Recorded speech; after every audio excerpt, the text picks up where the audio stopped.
किसी शहर के रेलवे स्टेशन पर एक भिखारी रहता था। वो वहां आने जाने वाली रेलगाड़ियों में बैठे यात्रियों से भीख मांगकर अपना पेट भरता था।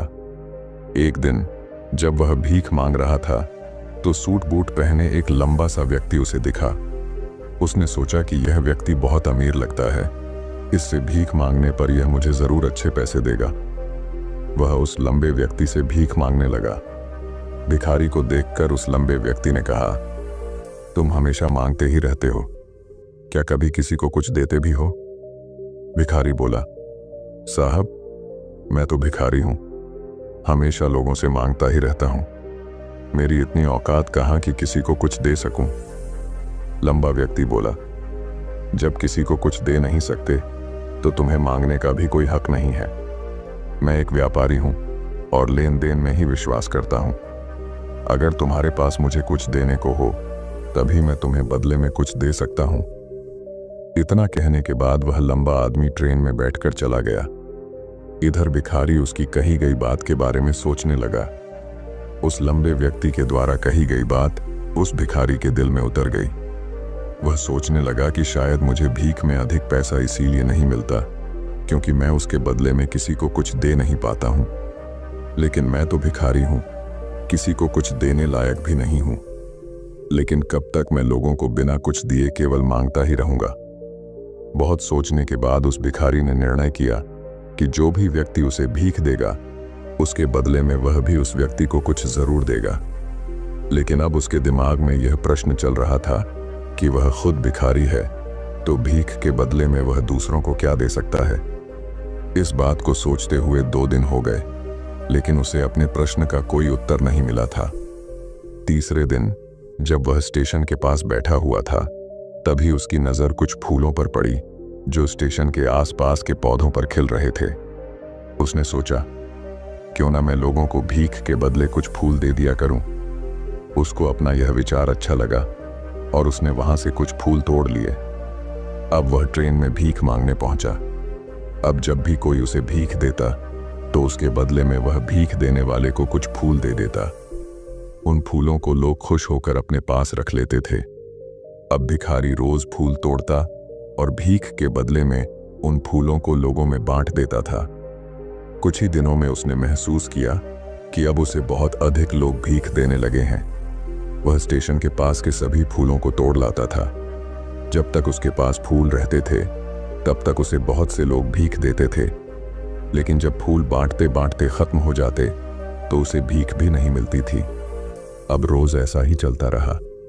एक दिन जब वह भीख मांग रहा था तो उसने देखा कि वही लंबा व्यक्ति ट्रेन में बैठा है जिसकी वजह से उसे भीख के बदले फूल देने की प्रेरणा मिली थी।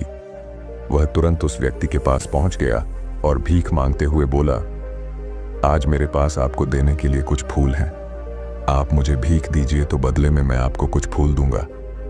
उस लंबे व्यक्ति ने उसे भीख के रूप में कुछ पैसे दे दिए और भिखारी ने कुछ फूल उसे दे दिए। उस लंबे व्यक्ति को यह बात बहुत पसंद आई।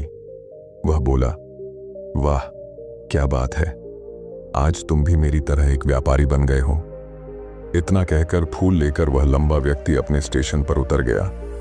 लेकिन उस लंबे व्यक्ति द्वारा कही गई बात एक बार फिर से उस भिखारी के दिल में उतर गई।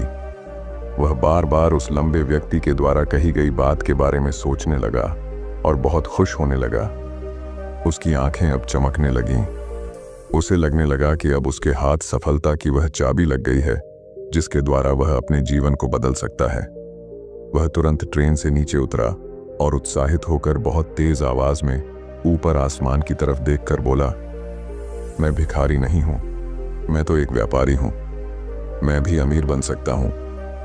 लोगों ने उसे देखा तो सोचा कि शायद यह भिखारी पागल हो गया है और अगले दिन से वह भिखारी उस स्टेशन पर फिर कभी नहीं दिखा। लेकिन 6 महीने बाद इसी स्टेशन पर 2 व्यक्ति सूट बूट पहने हुए यात्रा कर रहे थे। दोनों ने एक दूसरे को देखा तो उनमें से एक ने दूसरे से हाथ मिलाया और कहा, क्या आपने मुझे पहचाना? दूसरा व्यक्ति बोला, नहीं, क्योंकि मेरे हिसाब से हम लोग पहली बार मिल रहे हैं। पहला व्यक्ति बोला, नहीं, आप याद कीजिए, हम पहली बार नहीं बल्कि तीसरी बार मिल रहे हैं। दूसरा व्यक्ति बोला, मुझे याद नहीं, वैसे हम पहले 2 बार कब मिले थे? अब पहला व्यक्ति मुस्कुराया और बोला, हम पहले भी 2 बार इसी ट्रेन में मिले थे।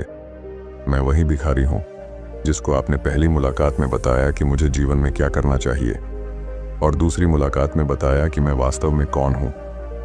दूसरा व्यक्ति मुस्कुराया और अचंभित होते हुए बोला, ओह, याद आया, तुम वही भिखारी हो जिसे मैंने एक बार भीख देने से मना कर दिया था और दूसरी बार मैंने तुमसे कुछ फूल खरीदे थे।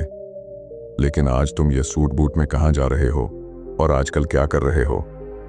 तब पहला व्यक्ति बोला, हाँ, मैं वही भिखारी हूं, लेकिन आज मैं फूलों का एक बहुत बड़ा व्यापारी हूं और इसी व्यापार के काम से ही दूसरे शहर जा रहा हूं।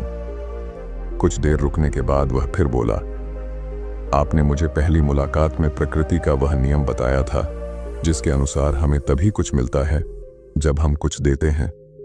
लेन देन का यह नियम वास्तव में काम करता है। मैंने यह बहुत अच्छी तरह महसूस किया है, लेकिन मैं खुद को हमेशा भिखारी ही समझता रहा। इससे ऊपर उठकर मैंने कभी सोचा ही नहीं। और जब आपसे मेरी दूसरी मुलाकात हुई तब आपने मुझे बताया कि मैं एक व्यापारी बन चुका हूं। अब मैं समझ चुका था कि मैं वास्तव में एक भिखारी नहीं बल्कि व्यापारी बन चुका हूं। मैंने समझ लिया था कि लोग मुझे इतनी भीख क्यों दे रहे हैं, क्योंकि वह मुझे भीख नहीं दे रहे थे बल्कि उन फूलों का मूल्य चुका रहे थे। सभी लोग मेरे फूल खरीद रहे थे क्योंकि इससे सस्ते फूल उन्हें कहाँ मिलते। मैं लोगों की नज़रों में एक छोटा व्यापारी था, लेकिन मैं अपनी नज़रों में एक भिखारी ही था। आपके बताने पर मुझे समझ आ गया कि मैं एक छोटा व्यापारी हूँ। मैंने ट्रेन में फूल बांटने से जो पैसे इकट्ठे किए थे उनसे बहुत से फूल खरीदे और फूलों का व्यापारी बन गया। यहाँ के लोगों को फूल बहुत पसंद है और उनकी इसी पसंद ने मुझे आज फूलों का एक बहुत बड़ा व्यापारी बना दिया। दोनों व्यापारी अब खुश थे और स्टेशन आने पर साथ उतरे और अपने अपने व्यापार की बात करते हुए आगे बढ़ गए। दोस्तों, इस कहानी से हमें बहुत कुछ सीखने को मिलता है। कहानी में लंबा व्यापारी गिव एंड टेक के नियम को बहुत अच्छी तरह जानता था। दुनिया के सभी बड़े व्यापारी इसी जीवन के नियम का उपयोग करके सफल हुए हैं। इस फॉर्मूले को उसने भिखारी को भी बताया। भिखारी ने इस प्राकृतिक नियम को अपना लिया और इसका असर उसके जीवन में साफ दिखाई देने लगा। उसने अपनी सोच बदली और उसकी जिंदगी बदल गई। यह कहानी हमें बताती है कि हम यदि अपनी सोच बदल लें तो कुछ भी हासिल किया जा सकता है। यदि हम खुद को छोटा समझते रहेंगे तो हम हमेशा छोटे ही बने रहेंगे। बड़ा बनने के लिए हमें अपनी सोच को बदलना होगा और खुद के बारे में बड़ा सोचना होगा। कहानी का सार यह है कि सफलता आपकी सोच में छुपी होती है। खुद का आत्मसम्मान जगाइए, अपनी सोच को बड़ा बनाइए और देखिए कैसे आप सफलता के शिखर पर पहुंच जाते हैं।